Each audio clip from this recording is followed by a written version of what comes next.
David's wife, Penny, was a dozen feet ahead of him when he noticed that she had slowed her step. It was just in time. Not far ahead loomed a very steep hill, and the idea was to tackle it at top speed, because by the top they would both be pretty exhausted. The bike race was on the road leading to the bay, and for a dozen miles before the last climb it was flat, David and Penny practicing almost every day in rain and sunshine. Jack Hansen found himself between David and Penny, and the three of them pressed tightly against each other. Fortunately, Jack was always alert.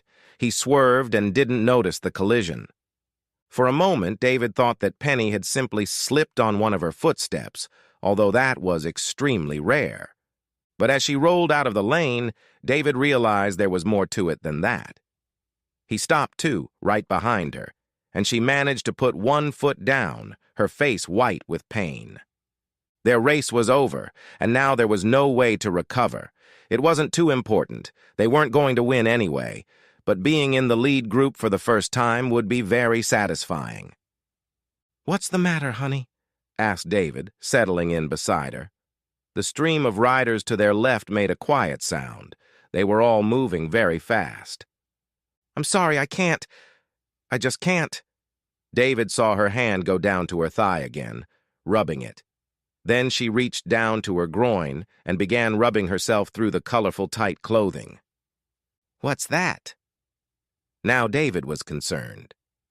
"I pulled a muscle or something. It hurts like I'm on fire," she said, her face almost contorted with tears.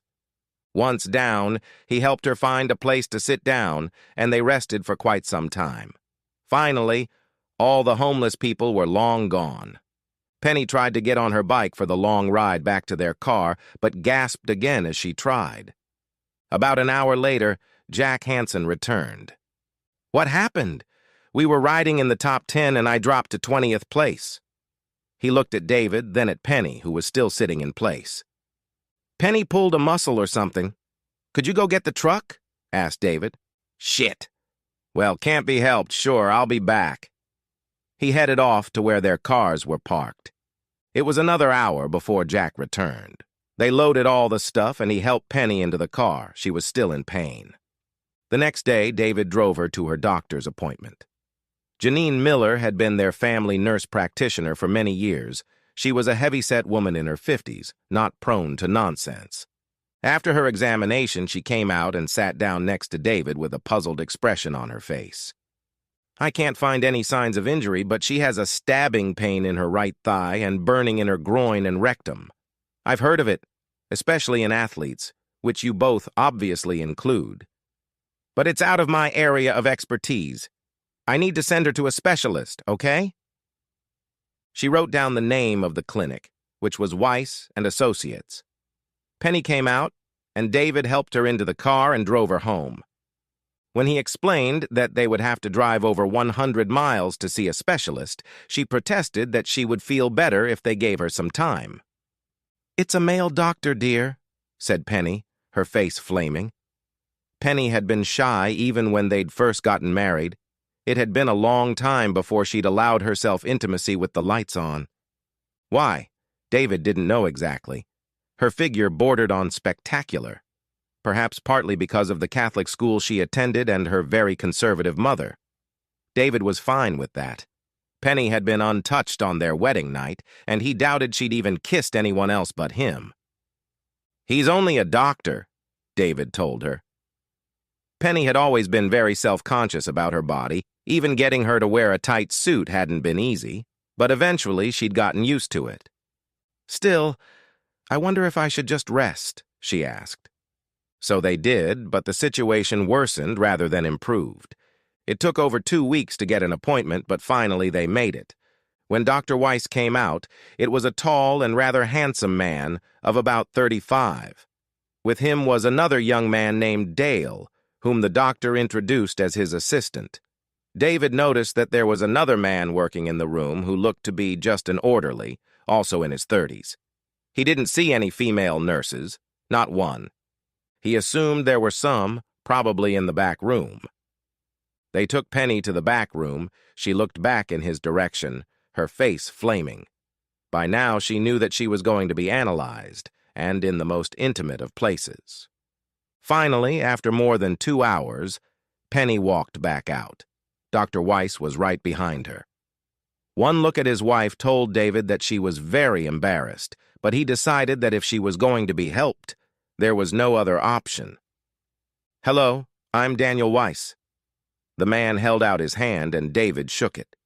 He sat down, holding a clipboard in his hands.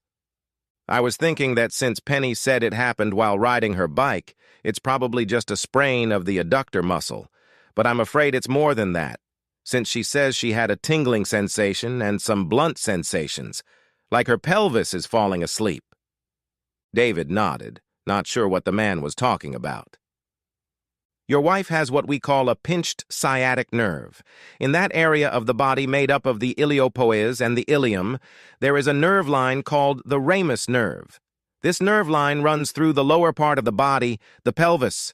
The type of activity you do can create problems affecting the entire lower body, from the sciatic triangle to the femoral triangle, the piriformis. I think the problem is the pudendal nerve, so we need to work on that area." David blinked. He had no idea what the man was talking about. "I think whatever will help her is what we should do," he managed. "Good. Weekly sessions, maybe 10, even 20, or until we see results. I'll set up a schedule." The man David mistook for a nurse filled out some paperwork and held it out for them to sign. "Since the work we have to do is quite intimate, we have to ask you both to sign a release of liability," he told them.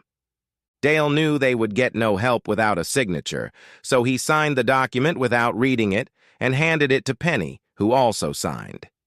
He then helped Penny into the car and headed home. All the way home, she was very quiet. Finally, he asked her what they were doing. "They were poking and groping me and making me move in several positions. It was all kind of awkward. I don't really want to talk about it, honey." "Well, I'm sorry, but we have to fix you," he told her. "I'm just totally embarrassed about the whole thing. You know how shy I am," she said. "Honey, they're doctors. They work with human bodies every day. It's better to just do whatever they want, get it over with, and get you back to health." "I guess so." She looked out the window and fell silent. Over the next month, David drove Penny to the clinic. And when she came out after her 3rd session, he noticed again that the only people he saw were 3 men, not counting a few waiting patients. All of the patients were women. He also noticed that Penny seemed more relaxed now. In her first sessions, she had come out of her treatments depressed and quiet. Now she was acting happy, and she was showing signs of improvement too. She mentioned that she wasn't in as much pain anymore. One night, after months of treatment, she turned around and reached for him in bed.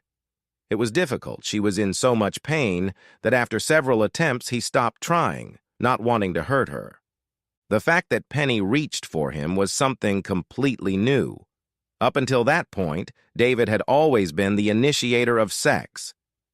He also noticed that she wasn't feeling as cozy as usual, but he considered it a result of the home exercises she'd been doing. They included what were described as Kegel exercises. Perhaps that was what she was doing?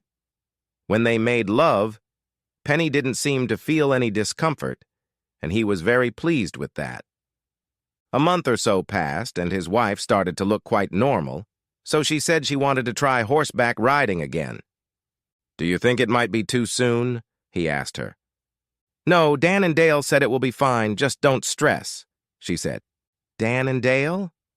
David thought it was odd that she was calling her doctor and his nurse by their first names, but they rode around for a while and she thought it was fine. Back at her house and all sweaty, Penny went into the shower. She came out with a large bath towel and began to dry herself off. Right in front of him. David had seen her naked many times before, of course, but never once had she come out just like that. She was always either in her bedclothes or with a towel completely wrapped around her. He liked that and stared at her. "What?" asked Penny, raising her eyes and catching his gaze. "I've never seen you come out of the shower like that, relaxed." "Oh," Penny chuckled. I guess I'm just used to being seen naked. They work on me at the clinic and... She stopped when she saw the look on his face. They see you naked? David assumed they used the usual draping and the like, even when they were working on more intimate areas. Penny had already said that some of their work was probably similar to the massages she'd seen David get after long bike rides. They were done by people along the way who did footwork right out in the open air. David liked it and they helped, but Penny never let men touch her, only women. Well, yes, honey. They have to work like that. It's the only way to get to some of the muscles. She never went into detail about the therapy sessions, and he never thought to ask. Curious, David turned on his computer. It usually just stood untouched. He found a search engine and tried typing in a few of the terms Dr. Weiss had mentioned. Of course, he didn't know how to pronounce them, but the machine was quite helpful in doing so. That's when he realized what and where the ramus nerve was located. He thought it was in the back of her upper leg, since she tended to lean on it while limping. There were articles, descriptions, diagrams, and drawings, even photographs. Digging deeper and deeper into the sites, he found videos of female therapists working out with men, creating orgasmic spasms that were supposed to help relieve the aches and burning. If these were legitimate exercises, why was the therapist also naked? This was the ultimate pornography, and David knew it. There were even ads from therapists.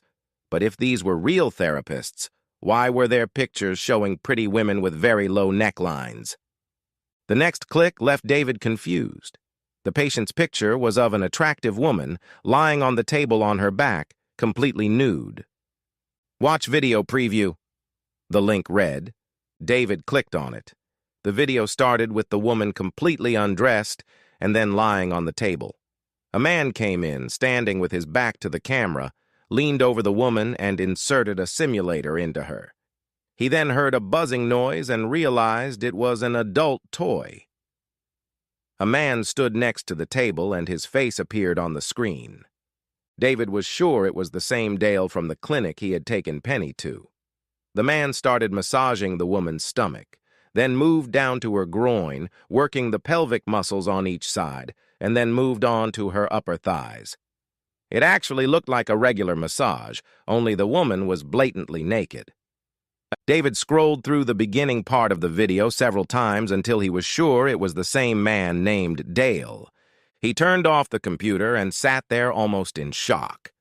This didn't look like any legitimate therapy he had ever seen or heard of, and if they were just working on a woman with a pain problem, why were her breasts exposed? The more he thought about it, the angrier he got. Penny had been shopping and now she seemed to be moving around without difficulty, which meant something was helping her. Was she just recovering normally, or was what they had done at the clinic really helping? Could he be wrong? There was no way she'd let anything like that be done to her, even if they claimed it was just a medical procedure. Penny was too shy, too bashful for that to happen. "Hey, honey, give me a hand, will you?" Penny walked in with an armful of groceries. David got up and went to help her unload. He was beyond furious, but managed to hold his tongue until everything was put away. "We need to have a little talk," he told her when they were done. "Sure, about what?" she asked. "Sit down, please," he said. She sat down, looking worried now. "I thought you were shy," he asked.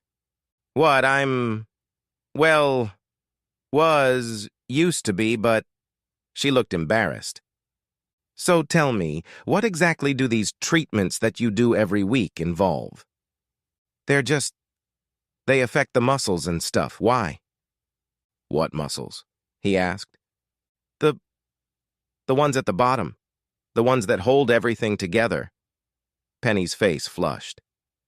"I went and looked it up on the internet," he said. "Really?" "Yeah, I found it." "Yeah. Then you know, I guess. It's just medicine," Penny protested.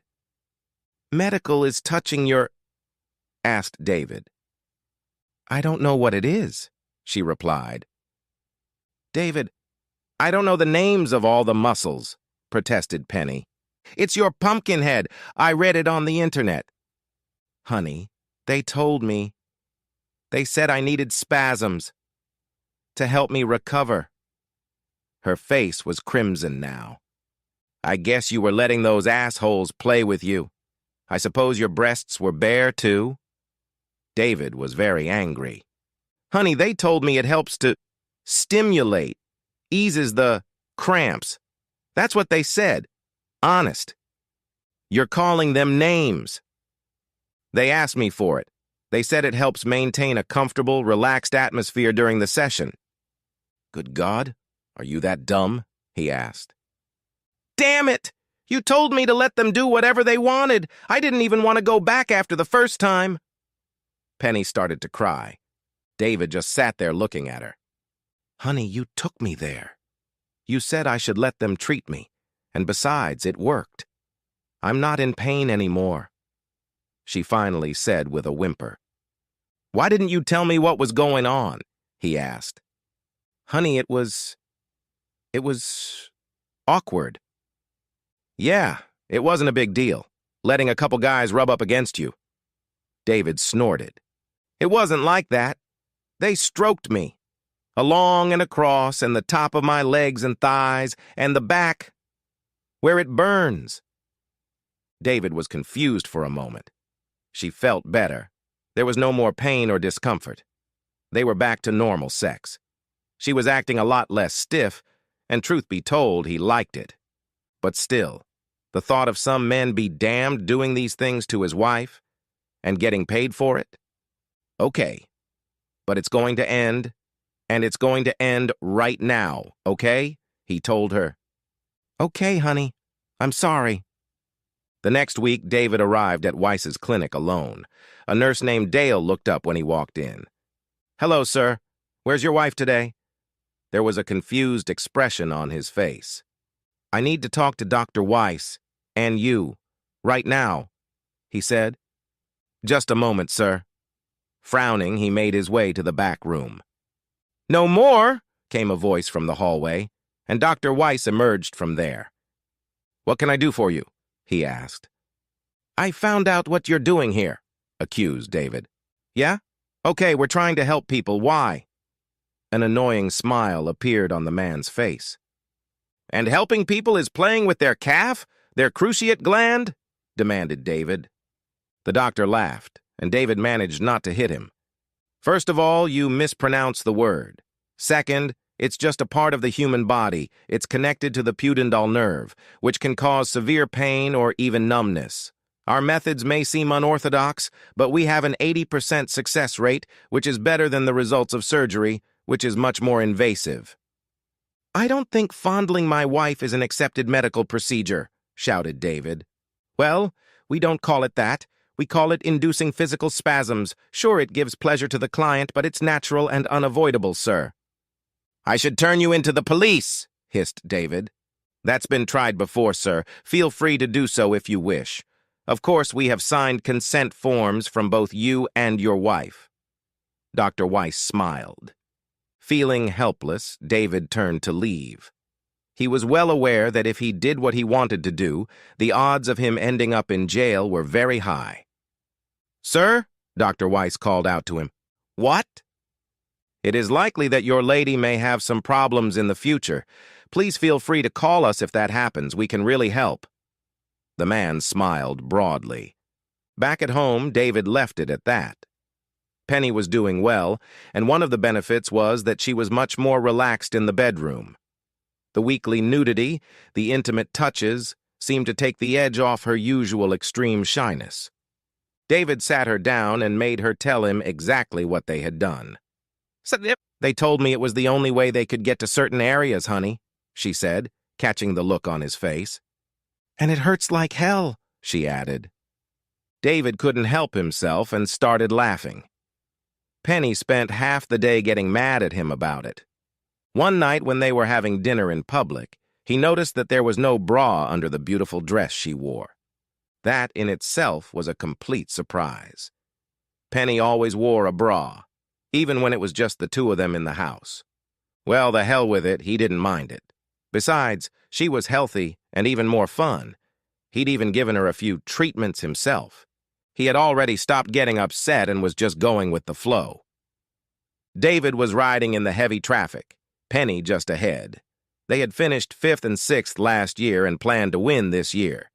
They ran with the lead group, approaching the section where the last few hundred yards had to be ridden on pegs. He saw her bike shudder and then slow down. He shifted to the left and missed her back wheel as she came to a stop. Not again, he thought, coming back toward her. Penny was standing on her left leg, holding the bike upright, her face contorted in pain. Okay, honey. He helped her to the grass and sat her down. Dr. Weiss told me that injuries like this tend to come back and require further treatment, she said. Well, at least now I know what to do. I'll deal with it myself. He grinned. Penny looked up at him, and a smile appeared on her face. Oh my God! She grinned. They both started laughing. Just then, David's buddy, Jack Hansen, came back in and stopped. What's so funny? He asked. Nothing at all, they both said in unison.